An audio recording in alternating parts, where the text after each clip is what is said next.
Good evening, everyone. This is so amazing. I'm in a remote location, so I feel like I got to tell y'all a story. What had happened was I was actually headed to the church. This is going to impact tonight. Tonight is going to be the Bible Hangout Unplugged. So perhaps we will have people viewing. Oh, hey, Alita. Folks are making it. Hey, Hi. hey. Let me make sure that's off. So what had happened was, and I don't have my PowerPoint. So I was on my way to the church. I still had the PowerPoint to create, and I was headed to go pick up Jordan's babysitter and then hand her and him off to her mom, do the prayer call, and then go, do the Bible hangout. Well, what had happened was there was an armed gunman who basically barricaded himself into one of the apartment buildings near the church, and basically I couldn't get in. Like that's I couldn't get in. And so I was like, well, I'm not going that way because I don't do drama. So I was like, hey, Deidre, you know what? I'll just do the Bible hangout at your house. I mean, look, all I need is an internet connection. Well, it turns out that Deidre doesn't get home until 6 o'clock, which is exactly when the prayer call starts. So my PowerPoint never got made today. I literally just pulled everything together. So we're here. This is the Bible Hangout Unplugged. Um, and I'm just going to go with the flow of the day. I did get a text message from Pastor Villa, who is the lead pastor of um, First Lutheran. He's a senior pastor there. And he says, all clear, suspect in custody. Police are slowly letting people back in. I'm at the church now, but will be leaving for home very shortly. And so, but before then, he was like, don't come. SWAT team is here. It's jumping off here at the church. I'm like, okay, you don't have to tell me twice because I don't do drama. So cool. I won't come. So that's what had happened. So tonight is going to be the Bible Hangout Unplugged. And I have my iPad. So I'll be working from my iPad with the blog post for today. All right. Uh, Alita says he needed to come to church. Exactly, exactly. But they caught him, so that's good. And I don't think anybody got hurt. I just know he was armed, and there were like a billion policemen like out there containing the scene and just making sure that everything is good. All right. So I don't have an outline, nothing. Like this is the Bible Hangout Unplugged. So tonight I want to talk about belief, right? I want to talk about belief, and that's what this whole conversation is about tonight. I do want to let you know that tomorrow night I have a new opportunity. I'm actually really excited about it. I have a new business that I am launching, and it's really open to anyone, but I'm focusing on women. And my goal is to build a team of rock star women. And if you are looking for an opportunity, this is possibly your opportunity.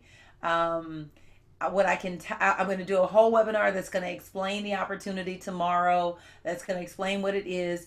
But what's exciting to me is that it's the beginning of something, and it's an opportunity to be in on the ground floor. And so, literally, if you imagine being at Apple before Apple was Apple, being at Google before Google becomes Google. And that's really what's sitting in my lap right now. And I am a part of an incredible, I mean, a magnificent team. And where this came from, you guys have heard me talk about I want my fifth symphony, I want my fifth symphony. And I've been aware that I really need to be able to run faster. And there's some skills that I don't have. And so I started looking around in my life at who had the skills where I could get next to them and learn. And I realized that you can't grow if you're the fastest person in your circle of people. That's not how growth happens, right? that if you're going to run, that you've got to get next to people who are running faster than you. And so that's what I did. And I am really blessed and really excited. And so I'm going to be talking about this tomorrow night. It's a Zoom. So it is a private thing. It's not going to be broadcast on YouTube or anything like that. But if you're interested in my newsletter, I have the information. And I'll also, you know what I'll do? I'll put a link for it in the show notes for this broadcast. But it's really, really wonderful. It so many just amazing things have come about since I really said yes to this opportunity. Just the clarity on the vision that God has given me. And when it became clear that I'm calling you to build a team of 1 million women, I was like, all right, God. Fists in the air for the women. And really about liberating women from something, and especially in light of what's happening right now with all of the sexual allegations against these men, and you know, who knows what is true versus what is not true, and all of that. I don't. That's not even what's important. The point is that there's a whole lot of smoke, and where there's smoke, there's some fire. And I think that if women are on equal footing, we can kind of put out some of these fires. And so I'm committed to that, and I'm looking for other women who feel the same way, and some men too. If you're a man and you believe in the empowerment of women and you don't think that it diminishes you as a man, come on, brother. Come on, let's do it. So that's tomorrow night. I put the invitation in the email. Please check it out. I'd love to have you there. I do. Thank you, Andrea. I do want to, I do want to know that you're coming. So if you could reply or send me something to say, hey, Rev Sherri, I'll be there. I really love that. Cool. So we're going to pray and we're just going to get into this because this is the Bible Hangout Unplugged and I don't have a PowerPoint. We're just going to go for it. So let's just take a moment to relax because clearly there is a purpose for why tonight needed to happen the way that it did. And I just give thanks and praise because I know that when we come together, the Father always does something more amazing than we ever could imagine. And I just trust the power and the presence of God to move in and through us right now to create the most amazing hangout that we have ever had. And I give thanks for every step that led up to this moment that caused us to have the hangout this way. And I open myself for it. I'm available for it. And just let the transformation happen. In the name and nature of Jesus. It is so, and so it is. Okay, so belief. So this chapter, just thought about something. I need to pull up the book because normally I have all kinds of notes already pre-prepared. And I don't have any of those right now. Okay, so so this is geared to the spiritual entrepreneur because as you can see more and more, this is the audience that I'm speaking to. And the spiritual entrepreneur, excuse me, y'all, I'm sitting on a very comfy chaise lounge. There's a nice, I don't know what this is, a treadmill here. But the gold curtains are hidden. So I'm speaking more and more to the spiritual entrepreneur because that's really where our world is going. And not that people necessarily have spiritually oriented businesses, but people realize that it's not worth it for me to do business if it can't marry my spiritual beliefs. Not that I'm trying to convert people, not that I'm trying to tell people how they ought to believe and how they ought to do in their life, but there's a way that I want to run my life. There's a way that I want to do me, and I want the best me, and I want to know that my business is in alignment with my calling from God. And I feel like that's different from a generation ago. That when we would talk about a calling from God, we would think of it in very religious terms. Hey, Olga, we would think of it in very religious terms where it was. I'm called to save people. I want to get so many souls ready for heaven. And just across the board, even in traditional faiths, people have kind of moved away from that. They really want to know, how do I do life now? And how do I get integrated, right? Where I'm not just doing this on Sunday, but this is like a part of like my everyday life, right? That's really what we're interested in. And so I call it the spiritual entrepreneur, not because somebody's selling a religious product, but because they want to integrate their spiritual beliefs with their material pursuits, and they don't see a disagreement between having material wealth and leading a spiritually oriented life. And the spiritual entrepreneur understands that it's not about having money, but rather making sure that the money doesn't have you. And so that you can have the kinds of resources that you want and need, so that one, you can live your best life, and two, so you can be of the greatest contribution to humankind. That it's really hard to give, and when you're trying to like a bulk of your attention is focused on how you got to get your needs met. That's just the bottom line. You want, yeah, I want to go, and I care about schools. I talk about this a lot, and but I've got X amount of energy, and some of that energy has to be assigned to bills and getting that in order. And so having the resources that I need in order to cover those things and not have to think about them, where I develop a consciousness where the bill becomes irrelevant, then that energy is now freed up. I can go do something. I can go volunteer in that school. I can go show up on Mondays and do some mindfulness training for the teachers as a gift to the school to get them ready for the week. I can go into the detention room, and I can say, and I can work with the students that are on detention to do some meditation or to do some creative visualization, but I can do that when the resources are there. So that's why I've been talking more and more to the spiritual entrepreneur, because these are the leaders of tomorrow. They're the leaders of today, but I feel like this kind of leader, this kind of business person is who is going to be the leaders of tomorrow. People who are open about their faith, not in a way where they're trying to convert someone, but in a matter of fact way, like, this is how I do life better. So one of the things about belief is that belief is universal. And something I realized after reading the chapter from Bruce, something I have said often, and you probably have heard me say it, is that changing your life will be some of the hardest work that you do.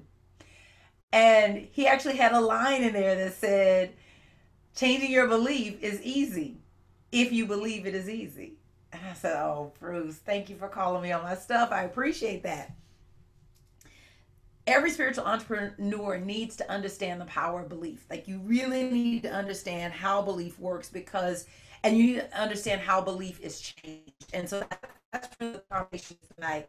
And forgive me, I'm looking down because I'm working from my notes here on the iPad. I don't have my handy PowerPoint that was my crutch that allowed me to move easily.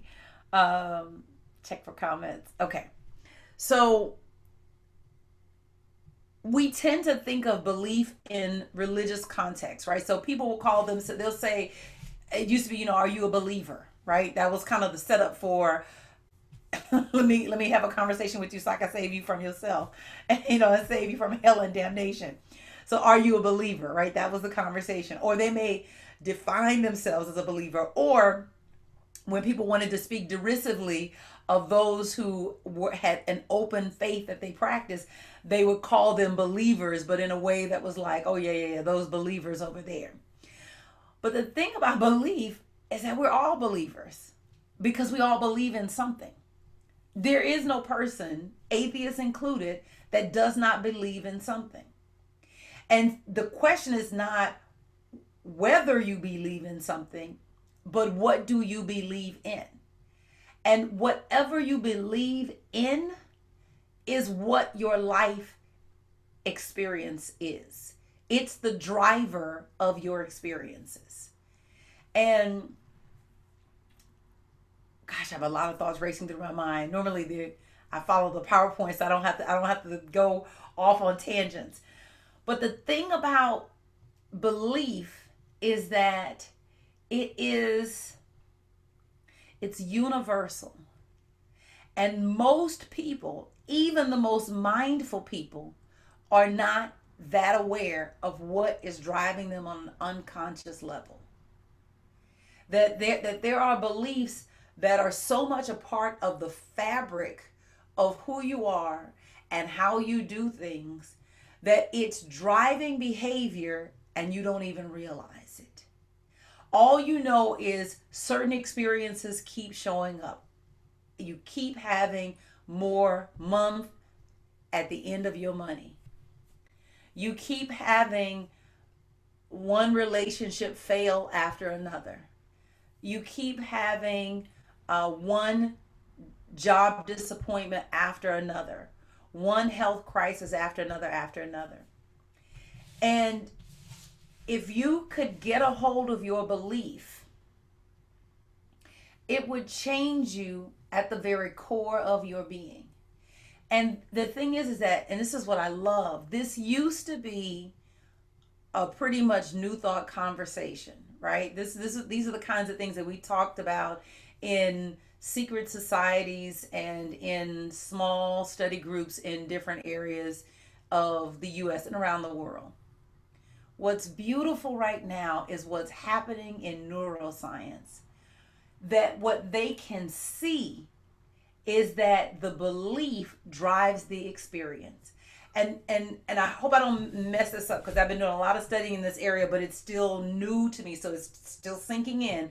So any neuroscientists out there, know that I respect your work, and if I misquote something, charge it to my head and not my heart. Okay. When the mind thinks a thought, the brain produces a chemical, and the chemical travels into the body. And then the body produces a corresponding feeling. And then that feeling sets off a chemical reaction in the body that sends the chemical back up to the brain that says, I got it. I'm feeling the way you want me to think. What happens is that as we continue to think in a particular way, those chemical reactions keep firing down in the body, and the feeling keeps firing up to the brain. I got it, I got it, I got it. Eventually, they call it like the body brain, right? Eventually, the body memorizes the feeling, right? Because it's always looking for a shortcut to the point where the brain no longer has to create the thought to induce the feeling, but in fact the feeling begins to drive the thought. And so you're in this feedback loop of thinking and feeling, where your feeling begins to drive your thinking. And essentially the servant, which the body is the servant has now become the master and is telling the brain how to think. The reason the work that we do in a spiritual setting is so important and stuff that we study is so important is because we break that feedback loop. And so you say, how is it that I keep getting to the end of the month and I don't have enough money? How is it that I keep getting in another relationship that lets me down? How is it that, and you just fill in the blank. And it's that you're in this feedback loop where thinking and feeling it's like they're in a cycle. And it's hard to see because you're in it. It's like the fish in water, right? And you swimming along, and it's so much a part of the fabric of who you are and how you do what you do. You don't even realize you're in water, but you're in water, right? And so it's like that with our thinking, that we have these memorized emotions, and we've memorized them so deeply that they now drive how we think. They tell the brain how to think. But it's not difficult to change it. It's only difficult if you say that it is. We'll get into this a little bit later tonight. The reason that the work that we did last week, the last 3 weeks, these last 3 workshops, we did a workshop on finding your life purpose. We did one on setting your ideals, and we did one on establishing balance in your life, which is really about mastering time. The reason that those 3 workshops are so important, and I do recommend that you go back and watch them, is that what they do is they help you break the cycle. That when you have a clear purpose and you're letting that purpose drive you, it knocks everything else out of the way. when you have an ideal, and the reason that an ideal is so important is that the ideal helps you to not think equal to your environment. It helps you to get out of the feedback loop, right? When you're in the feedback loop, you're thinking equal to your environment. You're thinking thoughts that keep what you have, not necessarily what you want, but they keep what you have in place. And the only way out of it is to think greater than that. And that's why the ideal is so important. And then you got to master time. There's no other way to say that. That it is the one non-renewable resource that you have. Once it's gone, you cannot get it back. No one can go back and relive the age of 2. It's done. If you didn't get all that you needed out of 2, there was a young lady, a friend of mine, who just turned 40, and I loved her post on Facebook. She said, "The 30s don't owe me nothing." Like she was just, recounting all the things she had done in that decade. She's like, "The 30s owe me nothing," and I love that she said that. But it awoke something in me. It was like, I want to be able to say that about my 40s. That when I'm out of this decade, my 40s don't owe me nothing. I did that, right? And the same thing about any year, any experience, because you want to know that you have squeezed the juice out of the present moment, and that you weren't so focused in the past or focused in the future that you missed the present moment. See, I'm off on a tangent. This is what the PowerPoint helps me do. It helps me not run around the block. So feel free to ask questions because that'll also help direct the conversation. All right. So belief precedes expression. This is the part to get, that expression follows belief and not the other way around. People think I believe it when I see it, but the truth is you can't see it if you never believe it. Belief precedes expression. And so the thing is that you can never have what you're unwilling to believe in. If you cannot conceive it for yourself, even though it may be possible for you, you cannot have it. I'm going to shout out my home team. The Astros believed. And clearly they believed at a greater degree than the Dodgers did. I didn't watch the game, but I talked to my mom and she said they played like they wanted it, right? And when you believe that you can have something, you go after it like you can have it. If you're not going after it like you can have it, you don't believe you can have it. Because the belief drives the action. If you don't believe that you can make a yellow cake, it'll never occur to you to ask for the recipe. Do you get what I'm saying? If you don't believe that you can have the life that you want, you will never ask for the steps to have the life that you want. Belief precedes expression. And so there has to be, if you're going to have more, an expansion of your belief. And we confuse belief. I'm getting ahead of myself because this is the end of the blog post. We confuse belief with knowing how. And those are two different things. Those are not the same thing. That when you believe something, you accept it in the depths of your being and you begin to act on it. I believe that this can be mine, and so I begin to take steps toward it. And the quality of the steps that I take toward it are a function of the depth of my belief. The other thing about belief is to realize that belief is not static. It feels like it's static, especially when you're talking to someone on the opposite side of the political aisle than you, right? If I said, I'm assuming most of the people in here are probably liberal. I mean, there may be some conservative people in here. You're welcome. You're welcome here. Let me say that. But I would guess that when we think about talking to someone who sits on the opposite side of the political aisle, who is not as liberal, socially liberal and financially liberal, right? that we think that their belief is fixed, and that nothing we say could penetrate that wall. And in reality, belief is fragile. And what keeps it in place is that every day we think the thoughts and feel the feelings that keep the belief in place. And if you destroy the thoughts and the feelings that produce the belief falls away like dead leaves off of a tree. It has no life outside of the thoughts that produce it, or the thoughts that have gelled together to make it so. And that's the part I want you to get, is the fragility of belief.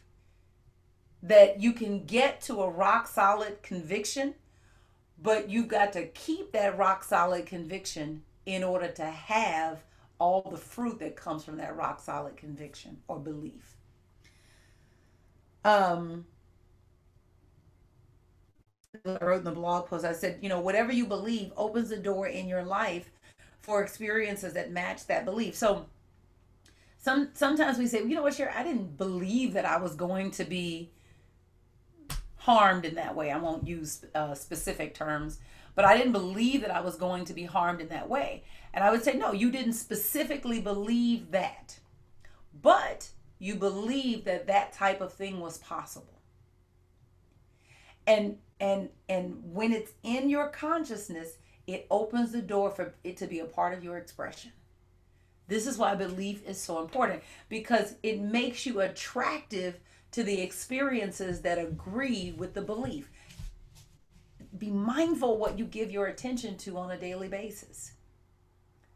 Be heavily guarded about what is you deem worthy of your attention, because as it gets your attention, belief forms around it naturally.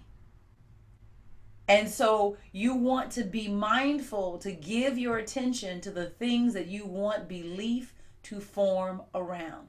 It's one of the reasons why with this new business that I'm doing, that I started putting myself around people who were living bigger than I am living today. Because just being next to them begins to open my mind to the possibility that it can be my experience too. And this is not putting anybody on a pedestal or anything like that. Listen, everybody drink milk, got to go release it at some point. So this is not about putting folks on a pedestal, but it's recognizing that there are skills that I need in order to move to where I want to go next. That the only way to get them, right? I can't read another book. That's not how you educate the subconscious mind, which we'll get to that. That's not how you educate the subconscious mind. Another book is not going to produce that practical experience. That level of belief has to be impressed through experience, through an experiential nature. Yes, Alita says you need action. Yes, yes.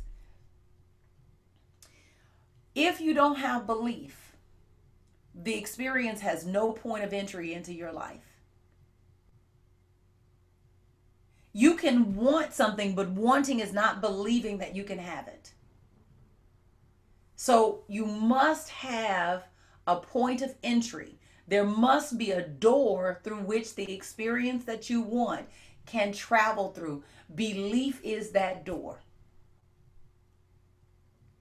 Belief is that door. If you're willing to believe it, the door opens. If you're not willing to believe it, the door closes. The control is with you. What do you believe? Do you believe that your potential is limited because we live in a world where men make more than women, money-wise? There's some people who believe that. And then there are women who say, not here. And they devise ways to do what I call snatching economic edges. Y'all know about it, snatching edges. Anyway, do you believe that your potential is limited because of the color of your skin? There are people who do. They will argue you down. They'll even probably try to fight you to tell you how limited you are because of the skin that you were born into. And I'm here to tell you it's only true for you if you believe it. It's only true for you if you believe it. What looks like a puzzle to man is not a puzzle to God. And if you open up, see, you may not know the way around the glass ceiling. God does. You may not know the way around racism and some of the stupidness that's happening right now. God does. And if you could take your mind off of the ceiling and the roadblocks and the,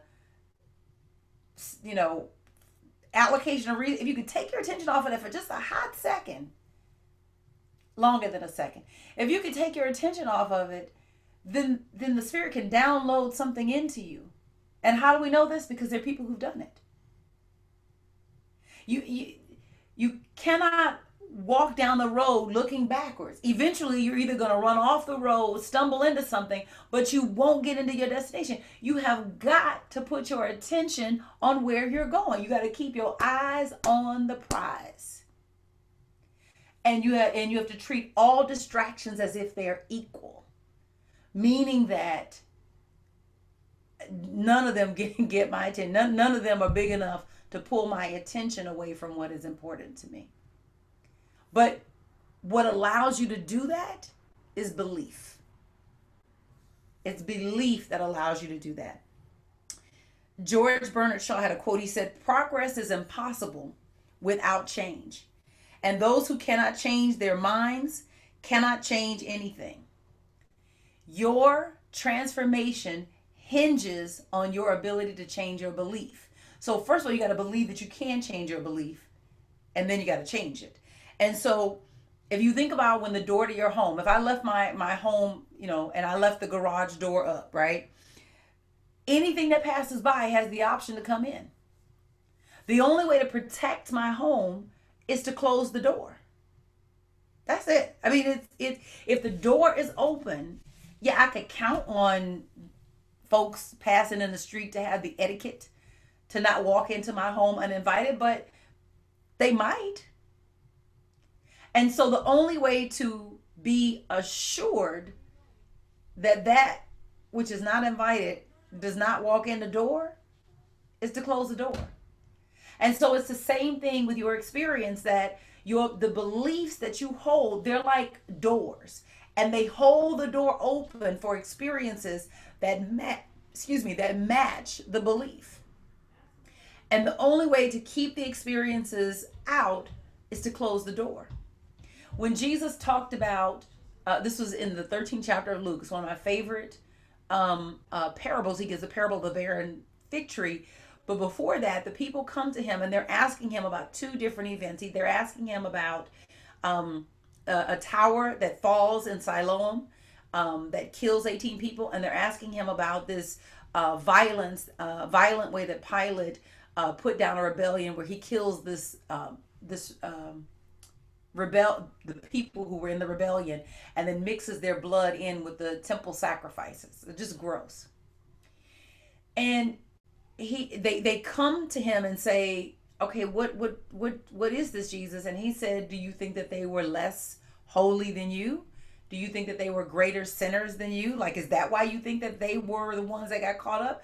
And he was like, no, I tell you, repent, for the kingdom of heaven is at hand.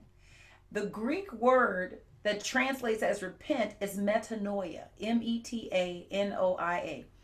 It means to change your mind. He's saying, change your mind or you will perish just like them. Look the verse up. Look up. This is the 13th chapter of Luke. Change your mind or you will go the same way. You've got to close the door to this idea that life is random. You've got to close the door to this idea that random bad things can happen to me. You got to close the door on that. That door has to be firmly shut. One of the things, and I don't do it as much now, just because some things shifted in my life. I still pray this prayer, but it has left my the thing I say every day when I leave the house. But there were two things I would say every day when I leave the house. That the light of I do the prayer of protection. The light of God surrounds me. The love of God enfolds me. The power of God protects me, and the presence of God watches over me. Wherever I am, God is, and so it is. And then I would say, I'm one with God. I'm one with all life. I'm one with all people. I'm one with the one. This is like a routine. And then my brother came to live with me, and it was just like stuff changed because it was like a thing. When I would hit the door, I would say it. But now I'm like gathering sippy cups and lunch bags and transformer toys. So I got to find a new way, a new routine for it. Today, as I was leaving church, headed down to Inglewood, I got a phone call from the head of my board that said, "Hey, are you at the church?" I said, "No, but I'm headed there." He was like, "Yeah, I don't think you want to go there. There's actually an armed gunman there. They've cordoned everything off. So yeah, I don't think you want to be there. Because I can see the church building on the news." And I was like, "Cool, thank you, thank you, thank you." So, but that happens to me all the time.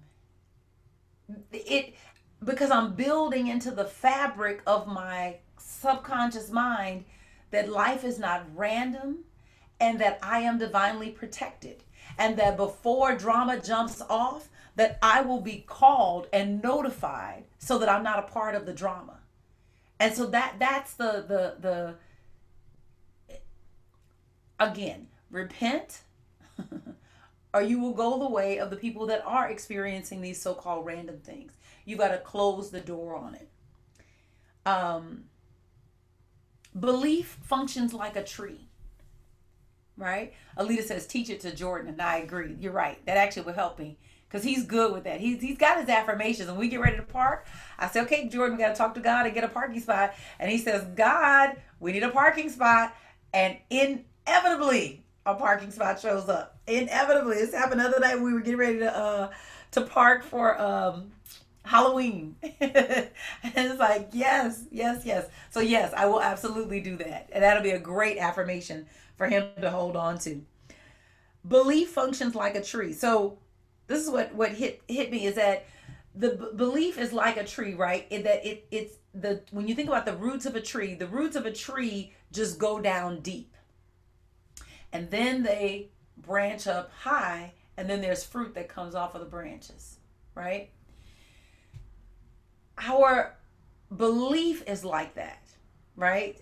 That the roots go down deep in the subconscious or the deeper phase of mind. And then it builds up and it produces fruit, and fruit being our experience. The thing is that you don't change the fruit by trying to destroy the fruit. That if you want to get rid of the fruit, you've got to get rid of the tree. And most of our attention as a society is on the fruit. And none of it is on the roots or the tree that produces it. And so we're constantly moving fruit around on a shuffleboard as if that's doing anything, where what you got to do is to go down deep and figure out what's the belief that's driving this. Alita wrote, he believes, and I learned this week because I told you I'm getting deep in this neuroscience. I'm loving this neuroscience. So Bruce Lipton, hope I got this right. Anyway, there's about 3 guys that I'm like circling around. So Joe Dispenza, Bruce Lipton, and I can't call his name. There's a third one. I think they were all in What the Bleep Do We Know? But I think this is Bruce Doyle is somebody, but no, not Bruce Doyle. Anyway, I don't want to get off track. Bruce Lipton this week, he's wonderful, wonderful, wonderful character, full of life, just divine. And he really is, Greg Braden, that was the name I was missing. He really is about this merging line between spirituality and science, and that the seeming disagreement is not a disagreement. what he said about children is that until the age of 7, they've seen this with EEGs. That what is like an encephalograph, electronic encephalograph, or something like that. I don't know if I got it right, but anyway, they can measure the brain patterns. And what they can see is that up to age 7, children are functioning at a level of what they call theta. They're in just pure imagination, and it's almost like a little bit lower frequency than adults operate at. Up until the age of 7, they are a sponge, and they are literally just taking information in and resisting nothing, resisting absolutely nothing. And so the Jesuits have a saying: give me a child until he's 7 and I'll tell you the man he's going to be. Because that information that you take in those first 7 years, it literally lays the foundation for who you're going to be as an adult. And so those first 7 years are absolutely critical. And you think about the things that have happened to some of us in those first 7 years. Now, there are definitely ways around it, so nobody is stuck. And we're going to talk about some of that tonight. But that belief is so pure. And so you want to be mindful of what you sow into our young people. You know, do you sow in the idea that they can be, do, and have whatever they want to be, do, and have? Do you encourage them to play in their imagination? Do you implant in them the understanding that they are divine? Because once they get it, they got it. Once they get it, they got it. And, you know, some of us today are still working out some of the belief systems that we were given when we were younger. And, well, anyway, that's a whole other track. Belief, if we will become students of our lives, our experiences will tell us what we believe. Like, I can, tell you I believe that life is abundant and all of that. But my experience is going to prove whether or not I believe that. My experience is always the proof of what I really believe. And so I can fool myself if I want to, but my life proves what I believe. And I know that's an ouch. But if we will become students of our experience, we can actually do something about it. It's our unwillingness to look nakedly at ourselves, to really see ourselves, to really read our own experience, and to see what it's telling us about ourselves. But if we're willing to do it, we can change anything. We're never locked. And so one of the things that I have learned in this group that I'm running with now is that you got to ignore the setback. Pay attention to the belief underneath it. Setbacks come. Obstacles come. What's the belief that's driving it? We focus on the fruit, right? We focus on, oh, I don't have enough money. Let me go do this thing and get some money. Or, I really want love in my life. Let me go out here and get on Match.com, or ChocolateMatch.com, whatever. And the thing is that that's the fruit. What's the belief that has you not in a relationship and you want to be in one? What the fruit is not having enough. What's the belief that keeps you in a situation of not having enough? Because here's the thing.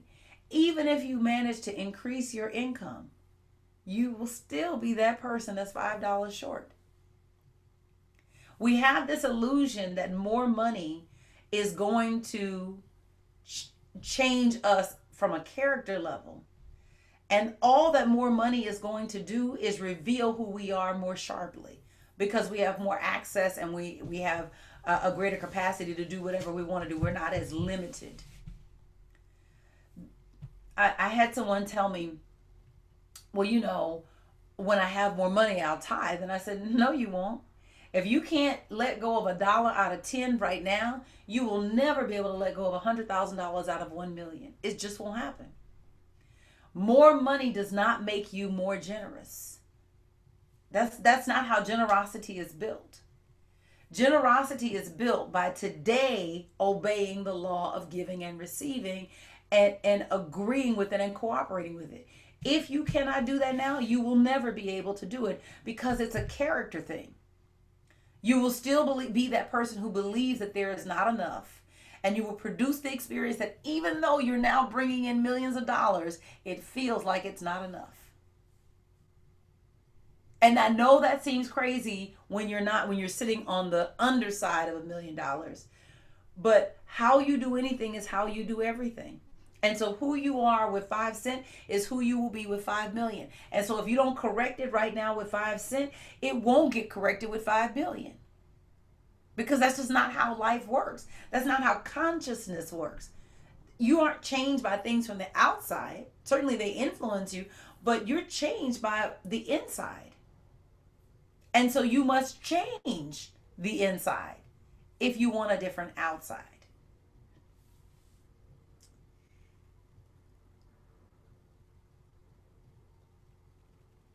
Oh, I guess I better say this. So some of what happens when I say ignore the setback is that we've got to grasp that the setback is pointing to a belief. And what keeps us from looking at the belief is that we start telling a story about the setback. The reason I am this way is because, well, my mom didn't do these things, my dad didn't do these things. And Reverend Mary used to say, look, your reasons only have to make sense to you. Your reasons only have to make sense to you.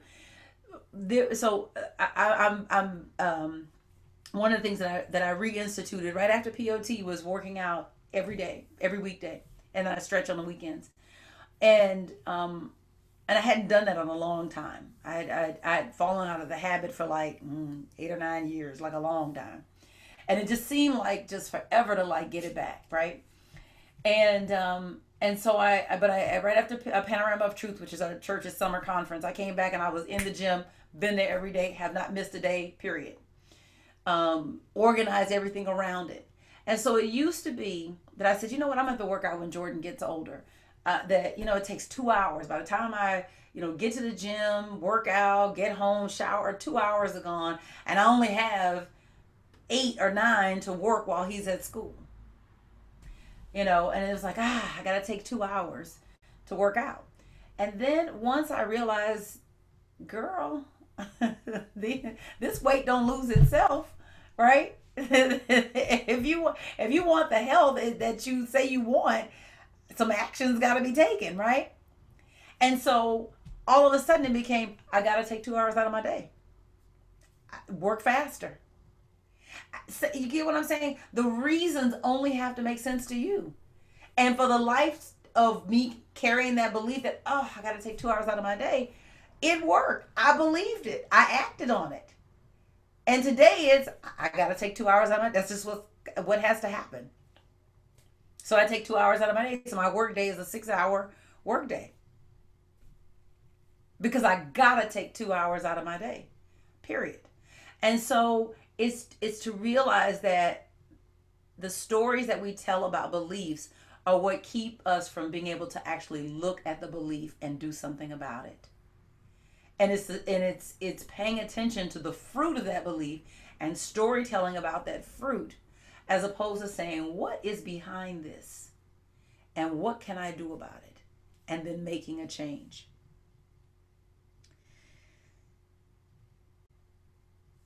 So beliefs last. I said this earlier about the fragility of belief. And the thing about belief is that belief is fragile. It changes in an instant. Oh, I'm missing quote. Oh man, sorry y'all. All right, I missed all these quotes. Ah!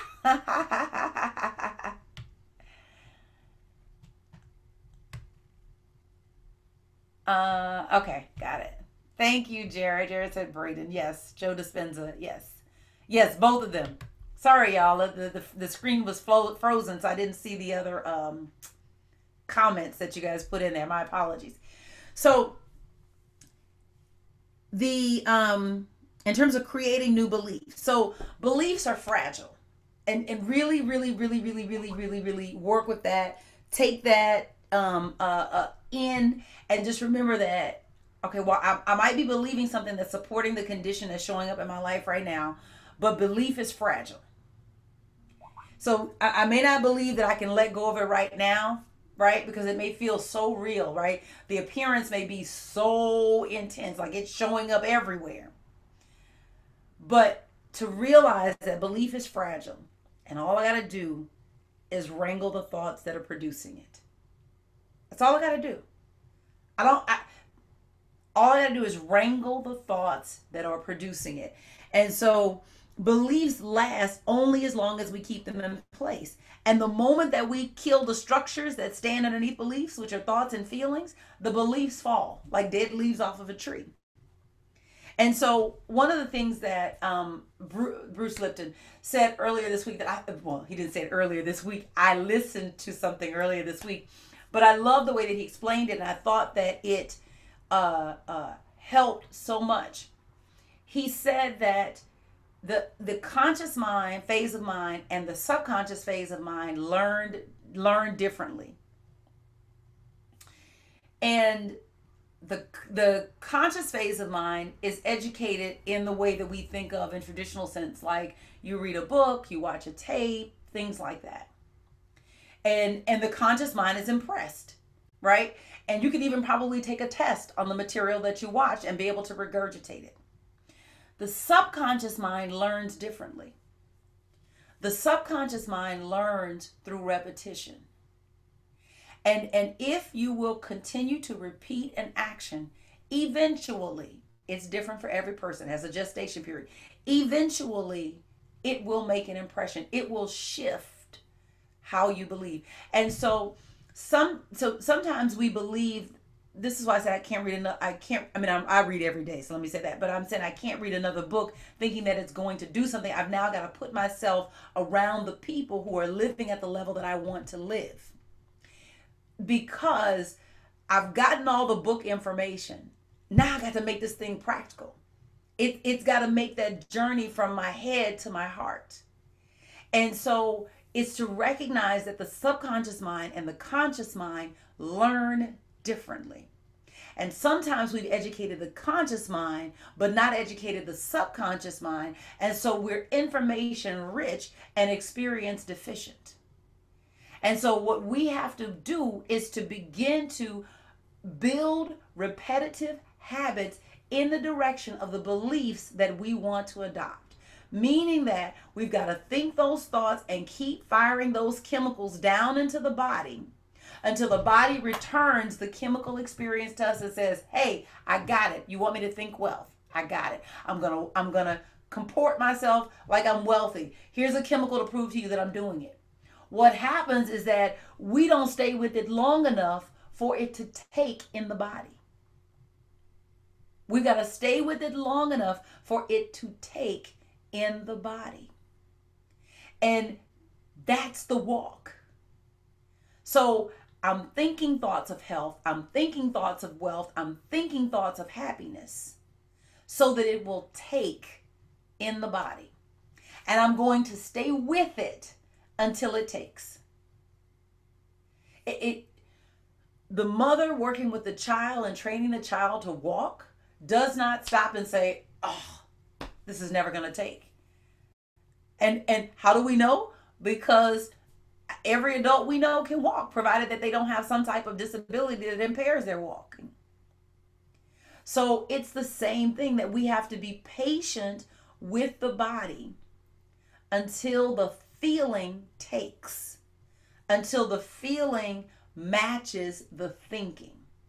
And so we have to be repetitive in the thinking process so that it drops the body and becomes the experience.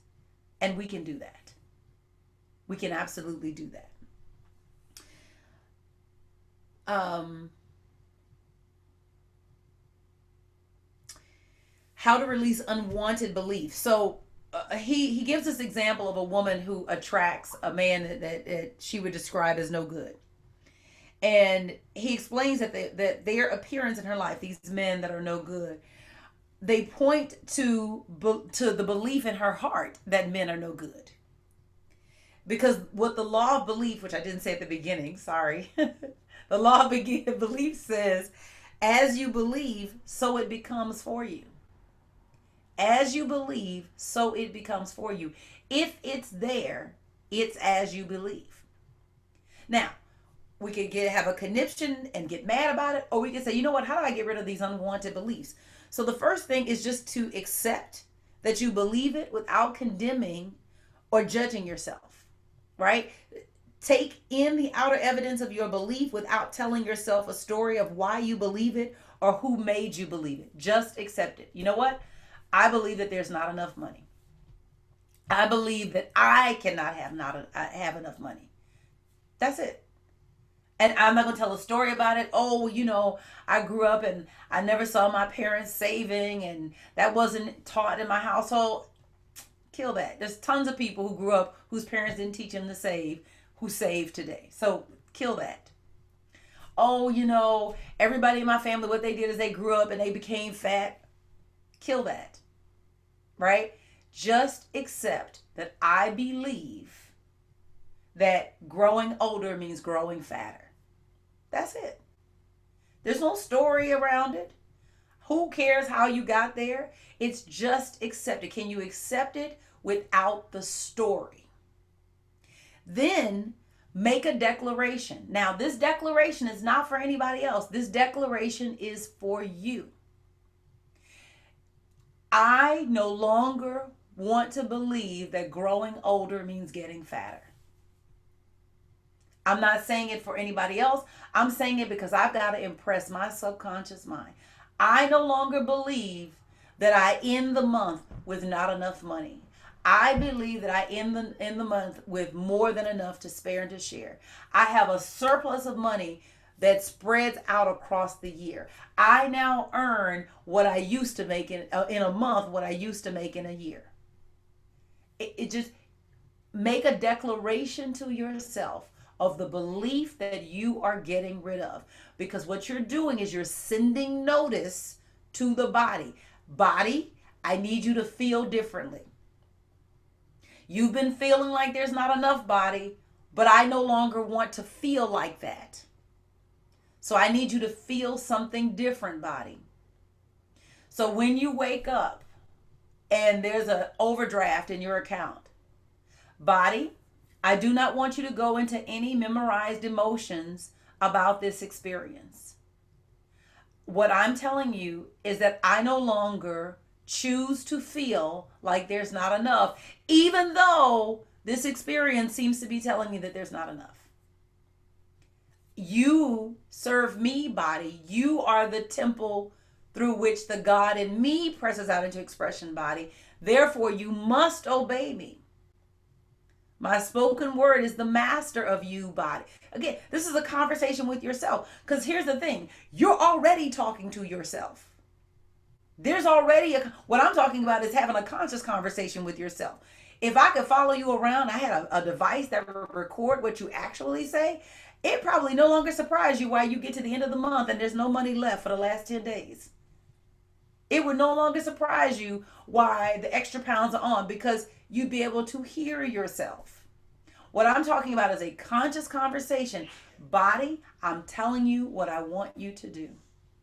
And I'm going to keep telling you, body, until it takes. Until I have the belief rooted and I'm getting the fruit that I want. And I will not let up, so you may as well lay down. You may as well bow down. I'm not giving up. I'm not letting up. I'm not quitting. I'm not giving out. I am declaring enough money. I am declaring the health that I want. Body, I expect you to listen to me. Something Bruce said. Oh, I need to post this. This is fire. There is no gene that produces any physical condition. except for things like Tay-Sachs. This is like 10%, right? It's like 10% of disease. The other 90% is produced by belief. Change the belief. This is the thing. So, because he came out and said Angelina Jolie shouldn't have had a mastectomy. Because what happens is that your genes are like a blueprint, and but the blueprint does not indicate what will happen. It indicates what could happen. But in order to produce, he specifically named cancer. He said in order to produce cancer, there are like 12 or 13 different genes that have got to fire in a particular way in order to produce it. In other words, your environment, this is what quantum physics and neuroscience is showing right now, that your environment has influence on your expression. And that if you can change the environment, you can change the expression. And so, and it's powerful because this is a neuroscientist. And this is completely counter to what he taught and studied and believed in the first 40 years of his career as a neuroscientist. And he's a stem cell biologist. And he talks about the biology of belief, and that the belief produces the expression, and that all disease, at least 90% of it, is produced by belief.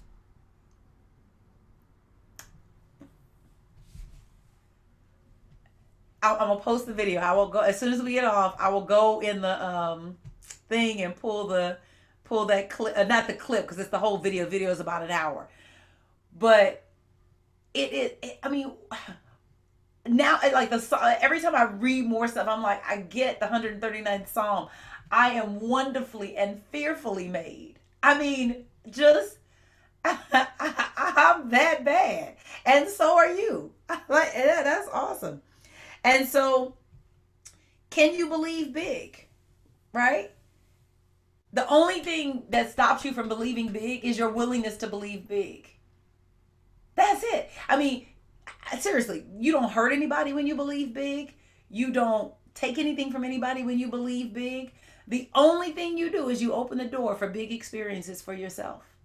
That's it. That's the only thing you do. Can you believe big? Are you willing to believe big? Are you willing to let go of the feeling that it could not be true for you? Because here's the thing, you don't need to know how. I don't need that. Knowing how is not my job. My job is the belief. You know, I'm in this partnership with God, and we just did an event at Up Church, and I got to shout out my Up Church people.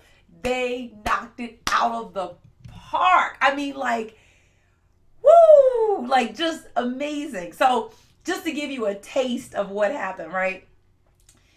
I mean, I feel like everybody went to the next level creatively in whatever their area of support is, meaning whether it was in design or it was in ushering or in helping the speaker. I mean, like whatever, like everybody just went to the next level. So I walk out of the sanctuary and go into the fellowship hall. And the head of my board he's not interior, he's an architect and a landscape designer, but he's just got an eye for design, so everything he does is fabulous. So he had agreed to do the centerpieces. So I walked in, I immediately see the hydrangea. He doesn't know this, it's one of my favorite flowers. Our color for worshiping in color was blue. So there are these beautiful blue hydrangea all around the fellowship hall. And he said, "Did you see the centerpieces?" I said, "I did." I said, "Mike, they are amazing. They're absolutely amazing." And he said, "And did you see the others?" I said, "Well, what are you talking about?" And he said, "They're fish." I said, "What?" There were blue fish swimming in the bowls.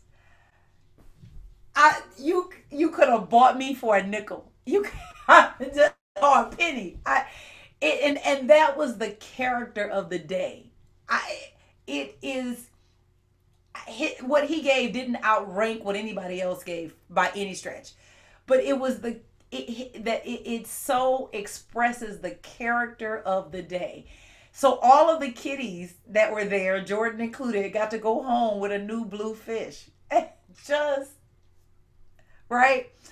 So it's whatever you can conceive, you can believe. And are you willing to dream big? And the thing is that the how, we didn't know how we were going to pull everything off, but we were willing to just reach for it and to just go as big as we could at the level. We're a 58 person church. We're a 58 person church. I mean, but we were willing to go to dream as big and to act as big as our imaginations will take us. I can't wait to see the next event because this one was so off the chain, right? So, are you willing to dream? It doesn't hurt anybody. That if you are willing to dream it, the means for it to come about will happen. And it's just to trust that process. And I brought up the upchurch thing also to say that everybody, that what made this event so successful, besides the fact that everybody just went to the next level creatively, is that everybody played their part. Everybody played their role. And the only place where there was ever confusion is if somebody was trying to do somebody else's job. But as long as everybody was doing their own job, it flowed like a well-oiled machine, and it was just absolutely beautiful. And so I think about that in terms of how we work with God. Where things go wrong is when we start trying to do God's job. God's job is how. That's not our job. How is not our job. God's job is how. Our job is to supply the belief and then complete the step in front of us. That's it. How is unimportant. I have set a mission with this new venture that I'm in to build a team of 1 million strong, 1 million women strong, who are out there doing life better. I don't know how, but that's not my job. My job is every morning to get up and to imagine what it feels like to be responsible for, right? To be responsible for 1 million women having more than enough money at the end of their month. How, Sherri, does it feel to have 1 million women driving brand new cars? Being able okay, this is no diss against the men. Please don't take it that way. So don't nobody get mad at me. Y'all are probably not those men anyway. I'm gonna say that, so just know that, right? So a friend of mine who lives in Houston was in a gosh, financial planning session, and the guy who was conducting it asked, like, who has children, right? Okay, who has boys? Okay, who has girls, right? And who has boys and girls, right? And so after he sort of figured out like their child mix, he said, okay, those of you that have only boys, I need you to listen up. Everything I say in this session, you guys need it really badly. You need to listen, you need to take notes, and you need to implement everything I say. Because when you get to the end of your life, that it is often the women who are caretaking, the ones who adjust their lives and who are there taking care of the mother, taking care of the father. I'm not saying that men don't do that, so don't y'all send me no crazy mail. I know that there are men who do that.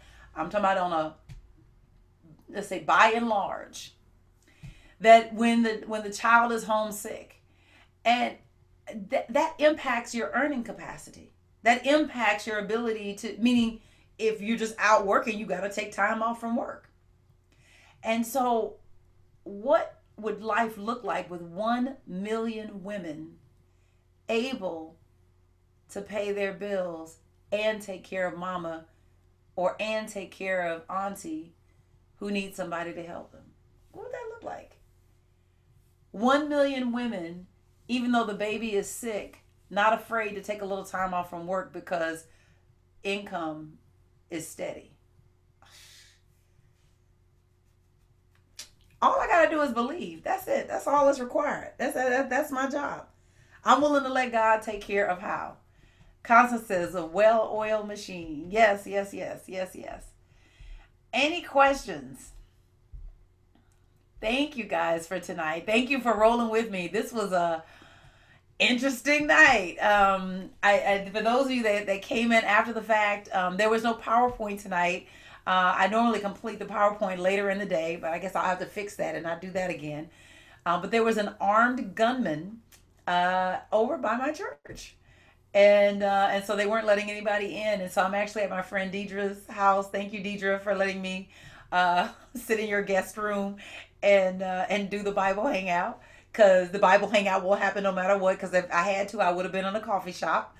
Um, and so with all of that kerfuffle, uh, no PowerPoint happened. The email went out 3 minutes before 7. It was nuts.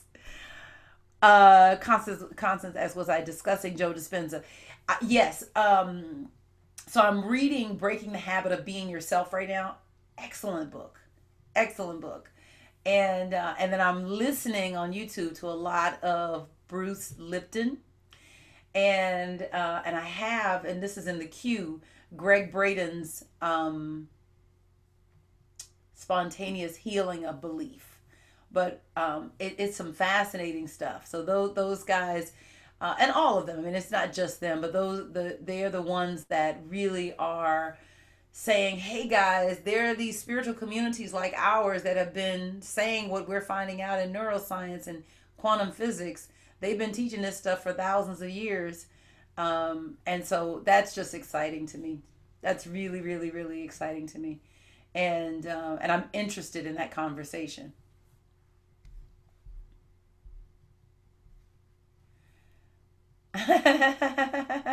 Andrea says it was an awesome unplugged session. I actually forgot that it wasn't the usual platform.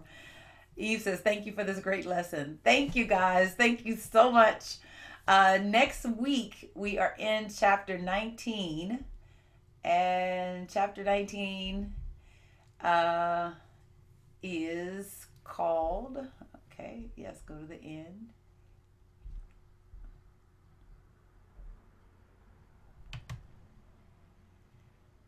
Nothing is impossible. That's it. Yeah. So next week is going to be fire. Nothing is impossible. So that is what next week is about. Nothing is impossible. That all things are possible. That's what we're sitting in. I will definitely post in the thing the Bruce Lipton video. Um, what else I need to give you guys? I'll post the books that I mentioned that I'm reading right now. Um, I'll post the link for the private webinar that I'm doing tomorrow night. And I think that's it. I think that's it. Thank you guys. Alita says Tati has a betta fish here. Yes, that's what Jordan has. He's got a blue betta fish. And I am completely intimidated by this fish. I'm not a pet person. I just love when they show up to events and make the event special, but I'm not a pet person like that. Anyway, thank you guys so much. Have a great night. Thank you for rolling with the punches. Um, oh man, I love and appreciate you guys so much. Thank you, thank you, thank you. Have a great night.